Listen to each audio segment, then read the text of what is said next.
반갑습니다. 나동원 목사입니다. 이번 13강에서는 지난 12강에 이어서 계시록 4장의 세부적인 내용들을 계속 다루겠습니다.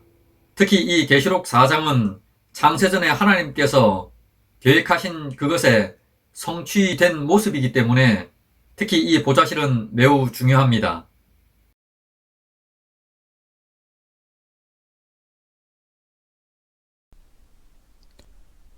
먼저 지난 12강 내용을 정리하고 가겠습니다. 요한계시록의 중심장을 어떻게 볼 것인가와 관련해서 두 가지 측면을 거론을 했었습니다. 하나는 창세전에 하나님의 구원 계획의 이유는 은혜의 영광의 찬송을 받으시기 위함이었습니다. 따라서 은혜로 이기는 자가 된 교회가 엎드려서 자신들의 면류관을 하나님께 올려드리는 경배가 언급되는 이 계시록 4장이 곧 중심장으로 볼 수 있다고 이렇게 말씀을 드렸습니다. 또 다른 하나는 요한계시록은 장차 일어날 일들을 교회에게 알리는 것이고 그 일어날 일들의 중심은 예수 그리스도의 재림입니다. 따라서 그 재림이 언급되는 계시록 11장 14절로 19절과 15장 이것을 중심으로 볼 수 있습니다. 자, 그런데 이 2번과 관련해서 중요한 점 한 가지를 기억을 하고 있어야 합니다. 요한계시록이 단순히 앞으로 일어날 일들을 보여주고 알려주는 것이 목적이 아니라는 겁니다.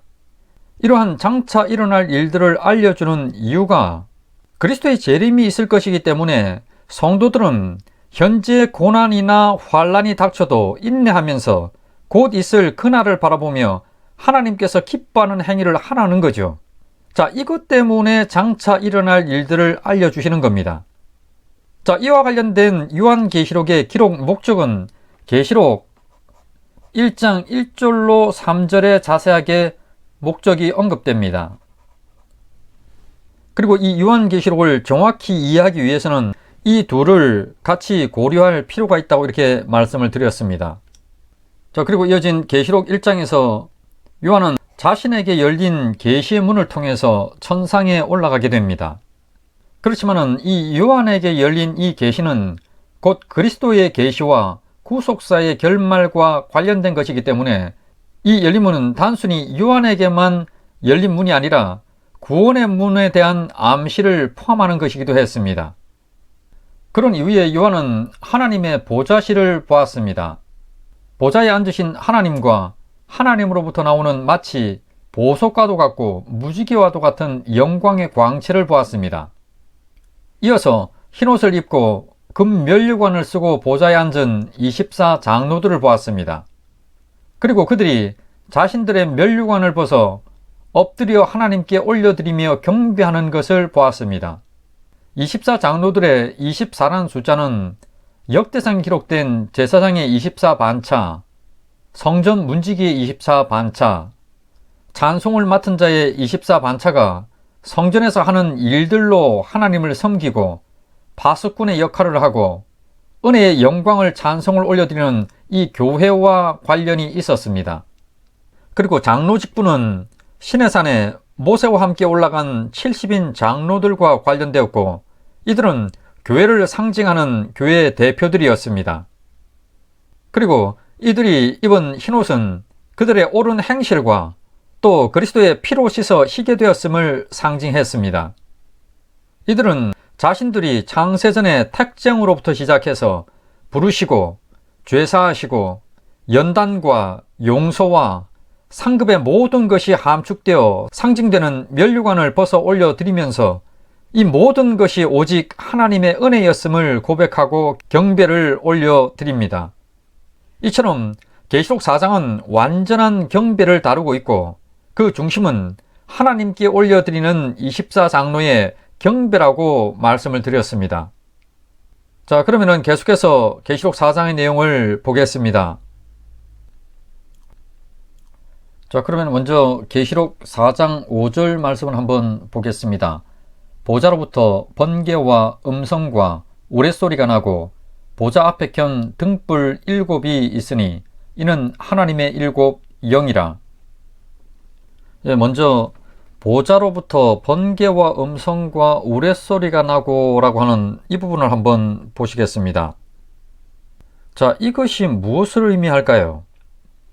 출애굽기서 19장 16절 말씀을 보게 되면은 하나님께서 시내산에서 이스라엘에게 계명과 율법을 주실 때 하나님의 임재를 알리는 용도로 그렇게 사용이 되었습니다. 그때 번개와 음성과 우레소리가 났습니다. 이러한 번개와 음성과 우레소리가 요한계시록에서는 4차례에 걸쳐서 등장을 합니다. 먼저는 이곳 천상의 경배 상황에서 지금 언급이 되고 있고, 다음으로는 8장 5절에서 큰 환란 기간이 시작되기 바로 직전에 번개와 음성과 우레소리와 또 하나 추가된 지진이 납니다. 이 의미는 하나님께서 성도들의 기도를 들으셨고 이제 그 응답을 하시겠다는 뜻으로 사용됩니다. 큰 환란 기간에 세상에 대한 재앙의 심판이 시작된다는 겁니다. 그 다음으로는 11장 19절에서 예수님의 재림의 상황을 표현하면서 사용이 되었습니다. 11장 19절이면은 예수님의 재림에 대한 설명이 있는 부분이죠. 여기서는 지진에다가 우박까지 추가되었습니다. 끝으로는 7 대접이 나오는 예수님의 재림 때 있게 될 세상에 대한 마지막 심판과 관련해서 사용되었습니다. 이때도 지진이 추가되었습니다. 따라서 하나님의 보좌에서 번개와 음성과 우레소리 또는 지진이나 우박이 추가되어서 나오게 되면은 엄청나게 중요한 일이 있다는 겁니다. 그러니까 하나님으로부터 그 중요한 계명과 율법을 받거나 또는 하나님의 보좌실에서 완전한 경배를 올려드리게 되거나 또는 큰 환란이라고 하는 7 나팔 재앙이 시작되거나 또는 그리스도의 재림의 날을 알리거나 또는 마지막 심판의 때 사용이 되고 있다는 겁니다. 이처럼 지금 하나님을 향한 경배 상황에서 보좌로부터 번개와 음성과 우레소리가 나고 있습니다. 이는 지금의 이 경배, 하나님께 올려드리고 있는 이 완전한 경배가 얼마만큼 중요한지를 알게 하는 겁니다. 당연히 이러한 완전한 경배를 받으시려고 창세전부터 계획하셨고 천지 창조로부터 모든 일을 실행하셨습니다. 그러니 당연히 이 번개와 음성과 우레소리가 나는 것은 당연합니다. 자, 다음으로는 보좌 앞에 켠 등불 7이 있으니 이는 하나님의 7 영이라 하는 이 부분의 말씀을 한번 보겠습니다. 전에도 한번 말씀을 드렸지만은 여기 나오는 이 7이라고 하는 이 숫자는 가로를 쳐서 생략을 하는 것이 오히려 이해에 도움이 된다고 이렇게 말씀을 드렸습니다. 이렇게 가로를 치고 생략하는 것도 중요합니다. 또 그리고 이 7이라고 하는 숫자를 또 보면서 항상 생각하고 있어야 될 것이 있죠. 지난 1강에서 말씀드렸듯이 이 7이라고 하는 이 숫자는 완성, 완전, 또 안식의 의미도 있고 또 7이라는 신약기간 전체를 통해서 이루실 것을 의미합니다. 또 초림부터 재림까지 6월절부터 초막절까지의 이 7달이라고 하는 그 의미가 7에 함축되어 있습니다. 이 5절을 보게 되면은 지금 이 등불 7을 하나님의 7 영, 그러니까 등불이 곧 하나님의 영이라고 이렇게 성령이라고 확인을 시키고 있습니다. 그런데 한 가지 확인을 좀 하고 가야 합니다. 계시록 1장 20절 말씀을 보게 되면은 거기 보면은 7 금초대에 대한 말씀이 나옵니다. 교회를 금초대에다가 이렇게 비유를 했습니다. 7 금초대죠. 이 말씀은 지금 요한계시록에서 이 촛대라고 하는 것을 교회라는 의미로 사용하겠다고 하는 그 의미가 됩니다. 자, 그런데 여기서 지금 보면은 성령을 지금 등불로다가 이렇게 비유를 했습니다. 이걸 좀 정리를 하고 가야 합니다. 지금 여기 사용되고 있는 이 람파데스는 횃불이라고 하는 뜻입니다. 자, 이렇게 요한계시록상에서는 7 촛대하고 7 횃불들 간에는 일단은 구분이 됩니다. 자, 그런데 문제는 구약의 출애굽기서 25장이라든지 또는 우리가 잘 알고 있는 이 성막이라고 하는 것, 성막의 성소에 보면은 7 등잔이 있습니다. 이 등잔, 촛대는 통상 성령을 의미합니다. 성막 안에는 보면은 이 성소하고 지성소가 있죠. 이 성소 안을 비추는 것은 이 7 촛대 등잔뿐입니다. 그런데 이곳 계시록에서는 이 성령을 왜 횃불이라고 했을까 하는 겁니다. 그건 교회와 지금 구분을 하기 위함입니다. 그러면 또 의문이 드는 것이 성경 전체에서 보면은 이 성령 하나님에 대해서 촛대로 이렇게 사용을 하고 있었기 때문에 그대로 사용을 하면 될 것인데 왜 굳이 번거롭게 이렇게 교회를 촛대라고 그러고 또 성령을 등불로다가 이렇게 유사하게 다르게 표현을 할까 하는 겁니다. 예, 그것은 이유가 있죠. 우리는 통상 이 교회를 향하여서 세상의 빛과 같은 일을 한다고 그러고 또 실제 세상의 빛과 같은 사역을 감당합니다. 그리고 성령은 교회에 대해서 빛과 같은 분으로서 빛과 같은 사역을 감당합니다. 그래서 사실상 하는 일이 같습니다. 따라서 교회를 촛대로 표현을 했고 또 이 촛대와 구분하기 위해서 성령을 여기서는 횃불로 이렇게 표현을 한 겁니다.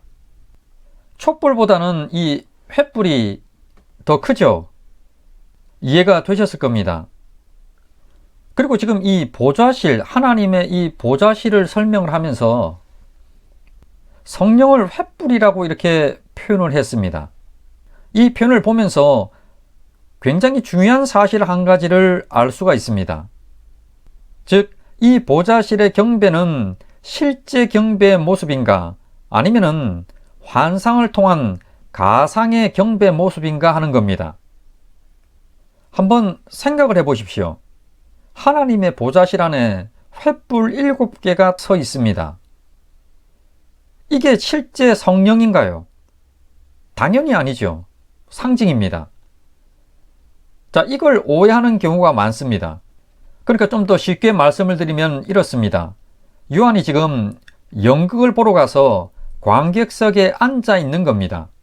앞에 무대에서는 첫 장면으로 하나님의 보좌실에 대한 모습으로 1막이 보여진 겁니다. 자, 그런데 요한계시록에서는 관객은 관객인데도 불구하고 배우와 직접 대화를 나누기도 하고 때로는 관객이 무대에 올라가기도 합니다. 자, 이와 같은 경우는 예전에 아마 흥부와 놀부라든지 이런 마당극에서 관객을 막 이렇게 불러내서는 동참을 시켜주죠. 아마 보셨을 겁니다. 그와 동일한 개념입니다. 그렇지만 이해를 하고 있어야 될 것이 상징으로 이렇게 보여주기는 했지만은 실제 하나님의 보좌에서 일어나는 모습과 동일합니다. 본질적으로. 예, 이 점을 이해를 하고 있어야 합니다. 이 매우 중요합니다. 예, 그리고 일부 신학자들 중에 보면은 지금 여기 표현된 이 7 영, 자, 하나님의 7 영과 관련해서 이것이 성령 하나님이 아니라 하늘에 있는 영들, 그러니까 천사와 같은 것으로 이렇게 얘기하는 경우들이 있습니다. 종종. 그렇지만 그것은 분명 잘못된 견해입니다. 왜냐 그러면은 계시록 1장 4절 말씀에 보면은 삼위 하나님께 대한 찬송으로 영광을 돌리는 그 장면에서 분명히 성부 하나님, 성자 예수님과 함께 7 영이신 성령께 찬양을 드리고 있다는 점 때문입니다. 예, 그러면 다음으로 6절을 보겠습니다. 보좌 앞에 수정과 같은 유리 바다가 있고, 예, 하나님의 보좌 앞에 있는 수정과 같은 유리 바다입니다. 하나님의 보좌 앞에 이처럼 수정과 같은 유리 바다가 있다고 지금 말씀합니다. 지금 여기서 유리 바다를 수정으로 이렇게 비유를 했는데 원문을 보게 되면은 수정 같은, 또 유리 바다 같고, 자, 이렇게 되어 있습니다.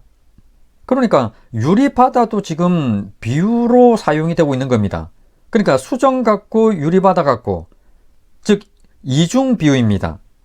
그러니까 진짜는 무엇인지에 대해서는 지금 실체는 가려져 있는 그런 상태입니다.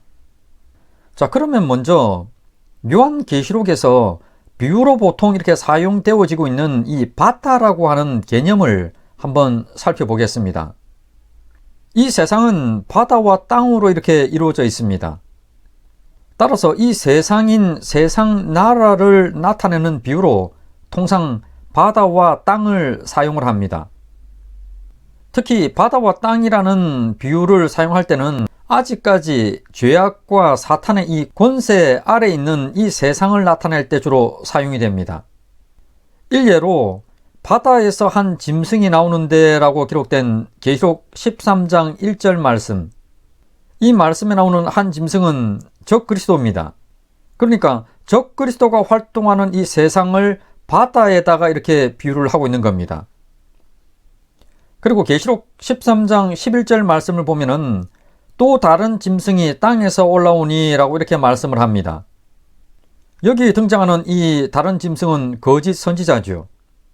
그래서 적그리스도와 함께 활동하는 거짓 선지자가 있는 이 세상을 땅으로다가 이렇게 또 비유를 하고 있습니다.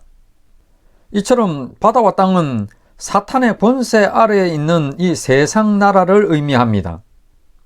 자, 이렇게 사탄에 의해서 장악되어져 있는 이 세상 나라인 바다와 땅이 그리스도의 재림 심판 이후에, 자, 이 세상은 새롭게 되어서 새하늘 새 땅으로 이렇게 바뀝니다. 즉 과거의 바다, 그러니까 죄악으로 물들었던 세상 나라는 사라지고 새롭게 된 나라가 됩니다. 자, 이처럼 새롭게 된 나라에서는 더 이상 과거의 세상 나라, 바다는 존재하지 않기 때문에 바다도 다시는 있지 않더라고 이렇게 계시록 21장 1절에 표현합니다. 자, 그러면은 계속 이어서 유리 바다를 한번 보겠습니다. 통상 이 수정과 유리는 맑고 깨끗함, 또 순수함을 강조하는 표현입니다. 따라서 이 유리바다는 세상 나라와는 달리 맑고 거룩한 곳인 하나님이 계신 하늘나라, 넓은 의미로는 하나님의 나라인 이곳을 나타내려는 의도입니다. 요한계시록에서는 주로 이렇게 하나님의 나라인 이 유리바다하고 이 세상 나라인 이 바다라고 하는 것하고를 두 개를 이렇게 대조를 해서 주로 선명히 보여줍니다. 그리고 이 수정과 같은 이 유리바다는 에스겔서 1장 22절 말씀에 나오는 수정 같은 궁창하고 동일한 표현입니다. 그리고 계시록 15장 2절 말씀에 보면은 불 섞인 유리바다라고 하는 이 표현이 등장합니다. 계시록 15장은 예수님의 재림이 언급되고 있는 장이죠.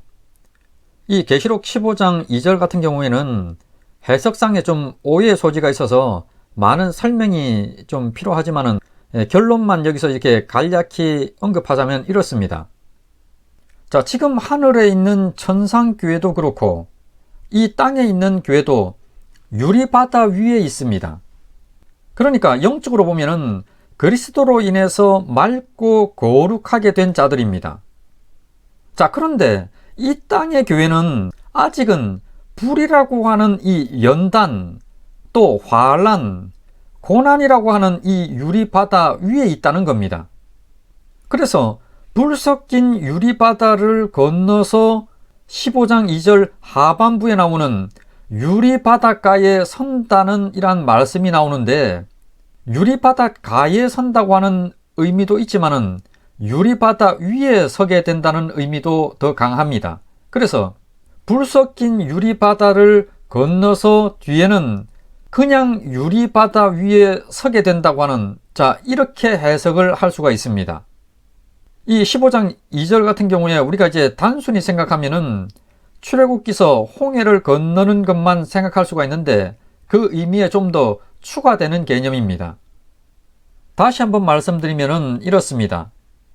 이 세상에 있는 교회는 유리바다임에도 아직은 연단이나 환란이나 고난이 섞인 이 불 섞인 유리바다로 존재하다가 예수 그리스도의 재림 이후에는 바로 온전한 세상인 이러한 유리바다 이 위에 서게 된다고 하는 이것을 표현한 겁니다. 자, 이렇게 해서 수정 같은 유리바다를 알아봤습니다. 이 수정 같은 유리바다가 하나님의 보좌실 바로 그 앞에 펼쳐져 있습니다. 하나님이 계신 그 나라는 수정 같은 유리바다와 같은 나라입니다. 다음은 내생물들에 대해 알아보겠습니다. 6절 하반부부터 9절입니다.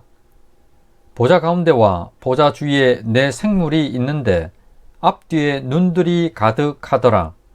그 첫째 생물은 사자 같고 그 둘째 생물은 송아지 같고 그 셋째 생물은 얼굴이 사람 같고 그 넷째 생물은 날아가는 독수리 같은데 네 생물은 각각 6 날개를 가졌고 그 안과 주위에는 눈들이 가득하더라. 그들이 밤낮 쉬지 않고 이르기를 거룩하다 거룩하다 거룩하다 주 하나님 곧 전능하시니요 전에도 계셨고 이제도 계시고 장차 오실 이시라 하고 그 생물들이 보좌에 앉으사 세세토록 살아계시는 이에게 영광과 존귀와 감사를 돌릴 때에. 자, 그러면 먼저 네 생물들이 서 있는 이 위치에 대해서 한번 생각을 해보겠습니다. 지금 말씀을 보면은 보좌의 가운데와 보좌 주위에 네 생물이 있는데 라고 이렇게 말씀을 합니다. 하나님의 보좌 가운데와 또 보좌 주위에 네 생물이 있다고 하는 이 표현을 어떻게 볼 건가 하는 겁니다. 그러니까 지금 이 네 생물들이 선 위치가 보좌의 가운데에 있으면서 동시에 보좌 주위에 있다고 하는 표현입니다. 자, 이 의미를 이해하려고 그러면은 동일한 하나님의 보좌실이 언급되고 있는 에스겔서 1장 22절로 26절을 한번 참고해 볼 필요가 있습니다. 자, 그렇게 되면은 좀 쉽게 이해가 됩니다.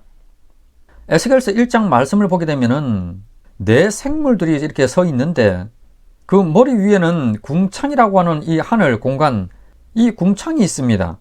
그리고 이 궁창 위에 하나님의 보좌가 있는 것으로 이렇게 묘사가 됩니다.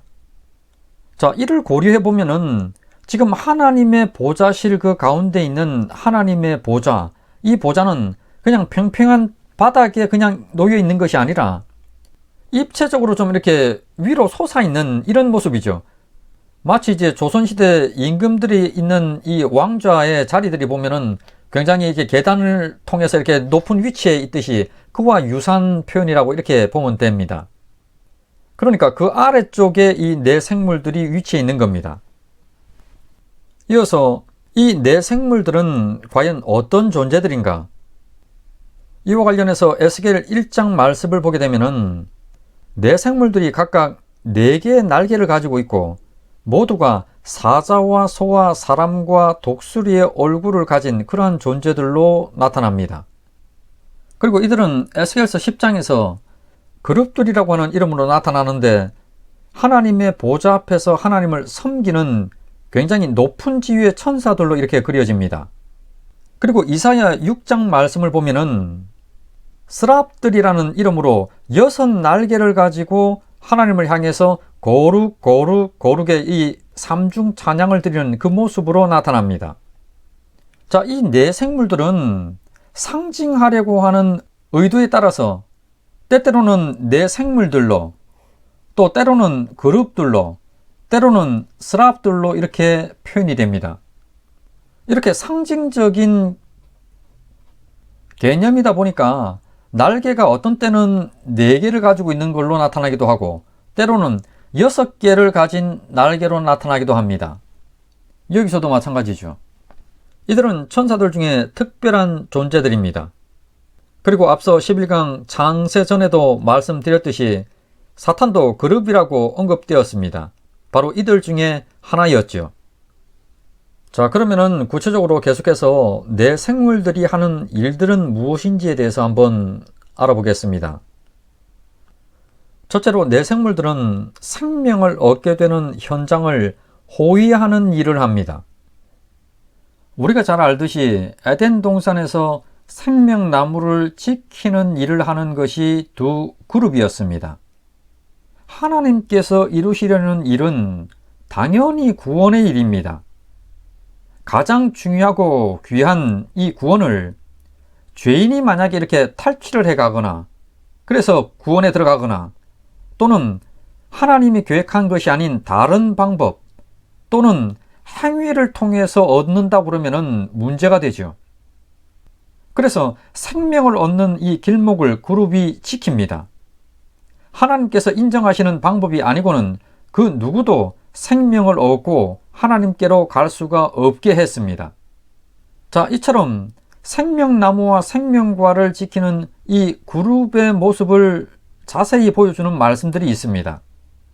언약궤 위에 속죄소의 그 위를 덮고 있는 두 그룹이 있습니다. 그리고 성소에서 지성소로 들어가는 그 휘장에는 그룹들이 수놓아져 있습니다. 예, 이곳이 바로 지성소입니다. 여기 나오는 이 휘장 너머는 성소죠. 지성소에 이렇게 언약궤가 있고 이 언약궤 뚜껑에 해당하는 이 속죄소는 속죄 덮음이라고 하는 이러한 뜻입니다. 그래서 이 속죄소는 희생 제물의 피를 통해서 백성의 죄를 덮음으로써 하나님과 화목하게 되는 바로 그 장소입니다. 바로 이 속죄소를 두 그룹들이 이렇게 덮고 있습니다. 이 의미를 좀 바꿔서 설명드리면 이렇습니다. 그룹들이 에덴 동산에서는 불의한 자들로부터 이 생명과를 지키는 일, 그 역할을 했습니다.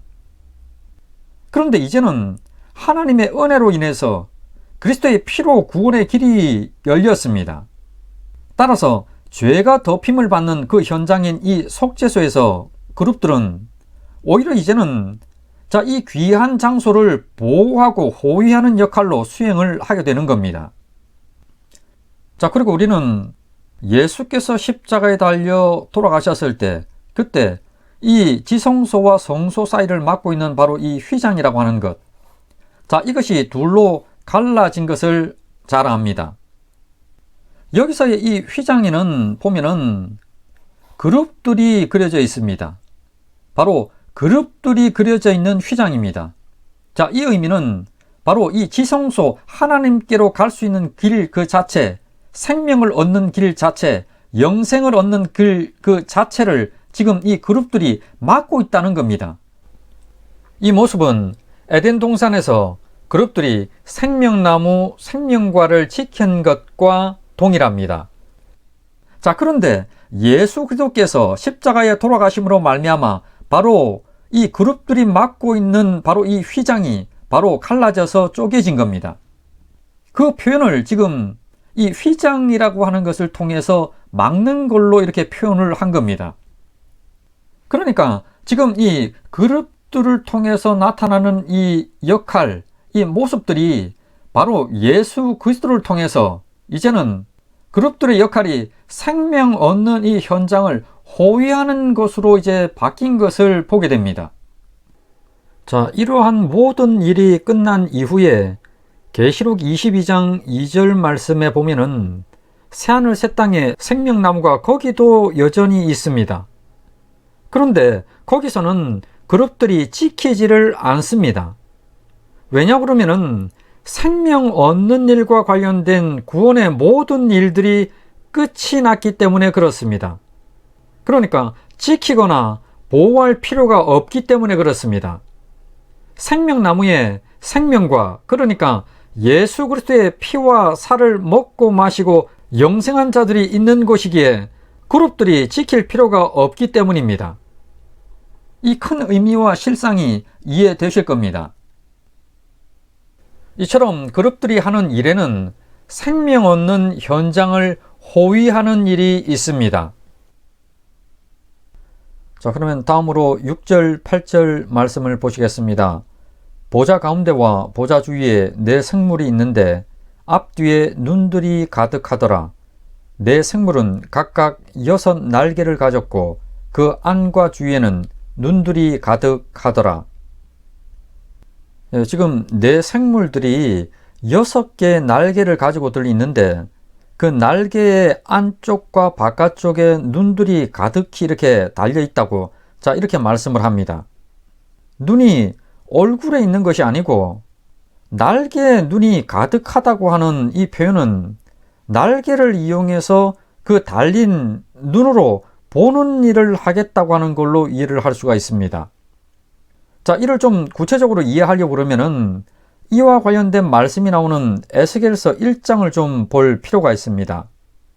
거기 보면은 네 생물들이 나오는데 이 전체 형상은 사람의 모습을 하고 있고 얼굴은 앞면은 사람의 얼굴이고 오른쪽은 사자, 왼쪽은 소, 뒤편은 독수리의 얼굴을 하고 있습니다. 또 날개는 4개의 날개를 가지고 있습니다. 요한계시록에서는 네 생물들이 각자 다른 얼굴 하나씩을 가지고 있죠. 지금 요한계시록하고는 좀 비슷하면서도 약간의 차이가 있습니다. 날개도 6개와 4개로 차이가 있고, 그런데 중요한 점은 여기 등장하는 사람, 사자, 소, 독수리가 동일하다는 겁니다. 자, 이와 관련된 부분은 뒤에 동그라미 3에서 다룰 겁니다. 자, 이 에스겔 1장을 보면은 이 날개와 관련해서 성령이 행하시면은 이 네 생물들이 따라서 곧게 나가고 곧게 행하고 또 번개같이 왕래한다고 이렇게 말씀합니다.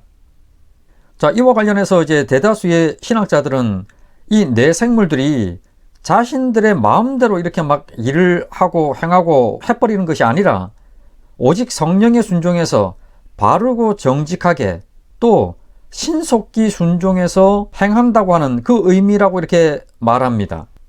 그렇습니다. 그리고 네 생물의 눈과 관련해서 한번 비교하면서 보아야 될 것이 있는데 그것이 스가랴 4장 10절 말씀입니다. 거기 보면은 이 7은 온 세상에 두루 다니는 여호와의 눈이라 하니라는 말씀이 나옵니다. 그러니까 성령을 여호와의 눈으로 이렇게 비유를 했습니다. 그런데 계시록 5장 6절 말씀을 보면은 내가 또 보니 보좌와 네 생물과 장로들 사이에 한 어린 양이 서 있는데 일찍이 죽임을 당한 것 같더라. 그에게 7뿔과 7눈이 있는데 이 눈들은 온 땅에 보내심을 받은 하나님의 7 영이더라. 자, 이 5장 6절 말씀에서 어린 양이신 예수님에게 눈이 있는데 이 눈은 온 땅에 보내심을 받은 하나님의 영이라고 이렇게 말씀합니다. 어린 양에게 눈이 있는데 이 눈은 하나님의 영입니다. 자, 여기서 지금 하나님의 영을 눈으로다가 이렇게 비유를 했습니다. 그러니까 지금 스가랴 4장 10절 말씀에 여호와의 눈하고 동일하죠. 이 계시록 5장에서는 예수님께서 지금 성령으로 세상의 모든 일을 꿰뚫어 보고 계신다고 하는 이러한 뜻이 되고, 스가랴 4장에서는 하나님께서 성령으로 세상을 감찰하고 계신다고 하는 그러한 의미입니다. 그런데 스가랴 4장과 계시록 5장은 사실은 동일한 의미입니다. 왜냐 그러면은 당연히 성령은 성부와 성자 하나님의 영이기 때문에 그렇습니다. 자, 그런데 이 6절, 8절 말씀에서 내 생물들에게도 눈들이 있다는 겁니다. 여기서 이 눈의 역할은 바로 스가랴 4장 10절 말씀이나 계시록 5장 6절에서 언급되고 있는 하나님의 눈인 성령께서 온 땅을 감찰하시는 것, 온 땅을 두루 다니면서 감찰하시는 이 역할과 동일한 의미로 볼 수가 있습니다. 왜냐 그러면은 잠시 뒤에 이제 동그라미 3번에서 다루게 될 내 생물들이 세상의 일과 관련된 일 때문에 그런데 그것은 잠시 후에 같이 연결해서 한번 보겠습니다. 그러니까 지금 내 생물들의 이 많은 눈들을 가지고 하는 일이 세상을 감찰하는 일입니다. 그러니까 성령의 일하심을 보좌하는 거죠. 자, 이렇게 내 생물들은 하나님의 명령에 곧고 바르고 빠르게 순종하면서 세상을 감찰하는 그 일을 합니다. 자, 그러면 계속해서 7절 말씀을 보겠습니다.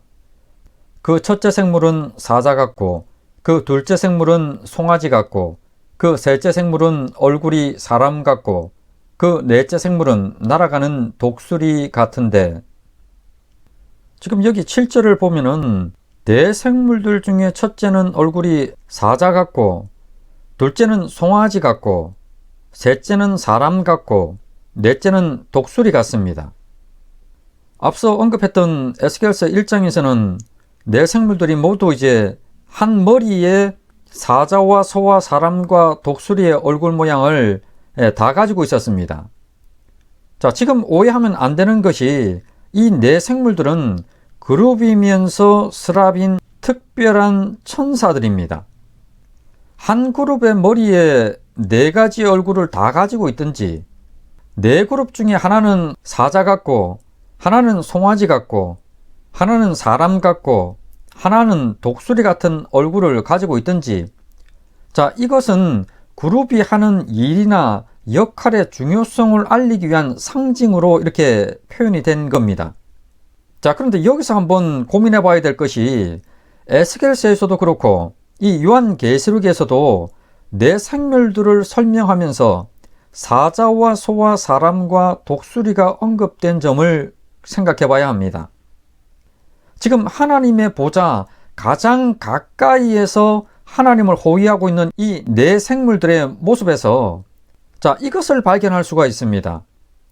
이 세상에 있는 특히 짐승을 대표하는 사자하고 가축을 대표하는 소하고 또 새들을 대표하는 독수리, 그리고 모든 피조물들을 대표하는 사람의 모양을 하는 것으로 그려지고 있다는 점입니다. 자, 이는 이 네 생물들이 하는 일 중에서 굉장히 중요한 일이 바로 이 세상과 관련된 무엇이 있음을 그것을 짐작케 합니다. 그런데 이제 다다음 강에서 다루게 되겠지만은 계시록 6장 7인의 재앙에서 첫 번째부터 네 번째까지의 인을 떼는데 그 재앙이 임하는 중간 역할을 네 생물들이 담당을 합니다. 그리고 예수님의 재림을 다루고 있는 계시록 15장에서 마지막 심판, 이 세상에 떨어지는 마지막 심판을 담은 7 대접을 7 천사들에게 넘겨주는 역할을 바로 또 이 네 생물들이 담당을 합니다. 자, 이는 이 네 생물들이 이 세상에 대한 심판에 관여하고 있음을 알게 합니다. 따라서 지금 이 네 생물들의 얼굴 모양에서 나타나고 있는 이것과 실제 또 요한계시록상에서 네 생물들이 행하고 있는 그 일들, 실제 하고 있는 그 역할, 그것을 연결시켜 보면은 이 네 생물들이 피조세계와 관련해서 하나님의 심판을 보좌하는 그 일을 하고 있음을 보게 됩니다. 그러니까 짐승을 대표하는 이 사자의 모습과 가축을 대표하는 이 소의 얼굴, 그리고 새를 대표하는 이 독수리, 그리고 전체 피조물을 대표하는 이 사람의 모습을 보여줌으로 인해서 이 네 생물들이 하는 일이 이 세상과 관련된 중요한 일을 한다고 하는 것을 암시하는 겁니다. 그리고 실제 이 네 생물들이 계시록 6장과 계시록 15장에서 하는 행위들을 보면서 자, 이들의 역할이 바로 이 세상을 심판하는 일에 관여를 하고 있다는 것입니다. 그러니까 하나님의 심판에 보좌하는 일을 하고 있다는 겁니다. 그리고 이 네 생물들이 하는 일 중에는 하나님의 보좌 앞에서 하나님을 계속 찬송하는 일, 그 일을 하고 있는 것을 보게 됩니다. 자, 이상 이 네 생물들과 관련해서 한번 정리를 해보면 이렇습니다. 이렇게 네 생물들이 하는 일은 하나님의 보좌 가장 가까운 곳에 있으면서 하나님을 호위하고 찬송합니다. 이들은 그룹이며 스랍들로서 특별한 지위를 가진 천사들, 그러니까 천사장들입니다. 그리고 이들은 생명을 얻는 현장을 호위합니다. 그래서 불의한 자가 생명을 얻고 하나님께 나아가는 것을 막았습니다. 그러나 그리스도의 십자가 승리와 함께 이들은 그 귀한 속죄소의 그 현장을 보호하는 역할을 하게 됩니다. 그리고 이 네 생물들은 하나님의 명령에 바르고 빠르게 순종하고 있고 세상의 모든 일들을 감찰합니다. 그리고 이 네 생물들은 피조 세계에 대한 하나님의 심판을 보좌하는 그 역할을 수행합니다. 자, 이것이 네 생물들과 관련된 내용들입니다. 그런데 끝으로 한 가지 더 이 네 생물들과 관련해서 언급을 할 것이 있습니다. 여기 나오는 이 1번, 2번의 경우들. 자, 이 경우는 네 생물들이 영원토록 하는 일들입니다. 하나님을 보좌하고 호위하고 찬송하는 것. 그리고 이 네 생물들은 그룹이면서 스랍들이고 특별한 지위를 가진 천사장들입니다. 그래서 이 1번, 2번은 네 생물들이 영원토록 가진 직분과 하는 일들입니다. 자, 그런데 뒤에 나오는 이 3번, 4번, 5번인 경우에는 이 세상이 있는 동안에 하나님께서 이루실 구원의 일이 일어나는 기간 동안에만 행하는 일들입니다. 그러니까 생명 얻는 현장을 호위를 한다든지 또는 하나님의 명령에 바르고 빠르게 순종하면서 세상을 감찰한다든지 또 피조세계에서 하나님의 심판을 보좌하는 이 일은 이 세상이 있는 동안에만 하는 일에 해당하는 겁니다. 자, 그러면 이 계시록 4장 완전한 경배와 관련해서 한번 정리를 한번 해보겠습니다. 요한이 천상으로 올라가서 환상 가운데 본 첫 장면이 하나님이 계신 보좌실의 이 경배의 장면이었습니다. 이 경배의 모습은 창세전에 하나님께서 원하셨고 또 계획하시고 실행하셔서 이루신 완전한 경배의 모습입니다. 이 경배에서 24장로로 대표되는 교회가 자신들의 신앙의 모든 것이 함축된 면류관을 벗어서는 엎드려 하나님께 올려드리는 이 경배의 모습이 주된 핵심입니다. 이 은혜의 영광의 찬송을 하나님께서는 영원토록 받으시길 원하셨습니다. 이처럼 창세전 하나님의 계획이라는 그러한 측면에서 이 계시록 4장은 요한계시록의 중심장으로 볼 수가 있습니다. 그리고 이어서 이 계시록 4장에는 영광의 중심이시고 또 경배받으시는 하나님의 모습이 그려졌습니다. 하나님의 크신 위엄과 영광을 보석에 비유하고 있었습니다. 24장로들은 24라는 숫자가 하나님을 경배로 섬기는 교회의 모습과 일치를 했었고 장로라는 직분이 교회를 대표하고 교회 자체를 상징하는 의미로 사용이 되었습니다. 그리고 24장로들은 금 면류관을 쓰고 흰옷을 입고 하나님의 보좌실에 앉는 그 권세, 그 특권을 받은 자들이었습니다. 그리고 이처럼 하나님이 원하셨던 완전한 경배이기 때문에 보좌로부터 번개와 음성과 우레소리가 나왔습니다. 그리고 횃불로 상징된 성령께서 이 보좌실을 환히 비추고 있습니다. 바로 성령 안에서 이 경배가 행해지고 있음을 의미합니다. 그리고 보좌실 앞에는 수정과 같은 유리바다가 펼쳐져 있습니다. 하나님이 계신 곳은 이 세상 나라와는 다르게 수정과 같고 또 맑은 유리와도 같은 그런 깨끗하고 거룩한 세상입니다. 그리고 그룹이며 특별한 천사들인 이 네 생물들이 하나님을 가장 가까이에서 호위하고 찬송드리고 있고 하나님의 명령에 바르고 빠르게 순종하며 행합니다. 그리고 이들은 죄가 사해지고 생명을 얻는 그 현장을 호위합니다. 그리고 이들의 얼굴의 모습에서 알 수 있듯이 하나님께서 피조 세계를 심판하시는 그 일에 보조합니다. 자, 이처럼 우리로 하여금 이해하기 쉽게 이렇게 상징된 이 보좌실의 모습은 하나님께서 영원토록 기뻐 받으시는 그러한 그 경배의 모습입니다. 바로 은혜의 영광의 찬송을 받으시는 그 모습인 겁니다. 이렇게 해서 계시록 4장 완전한 경배를 다루었습니다. 요한계시록 본 내용에 대한 강의를 계시록 4장부터 이렇게 다루었습니다. 경배는 당연히 하나님께 올려드립니다. 그런데 경배를 올려드리는 경배자들의 중심은 24 장로들이고 그들이 썼던 면류관은 은혜 안에 거하는 그리스도인들의 모든 것들을 함축합니다. 그리고 횃불같이 비추시면서 경배의 모든 것들을 주관하시는 성령님, 또 수정 같은 유리바다인 하나님의 나라, 그리고 내 생물들의 역할들이 주목되었습니다. 그러면 다음 강부터는 계시록 4장의 이 완전한 경배가 이루어지기까지의 그 과정을 다루고 있는 계시록 5장 이하를 살펴보겠습니다.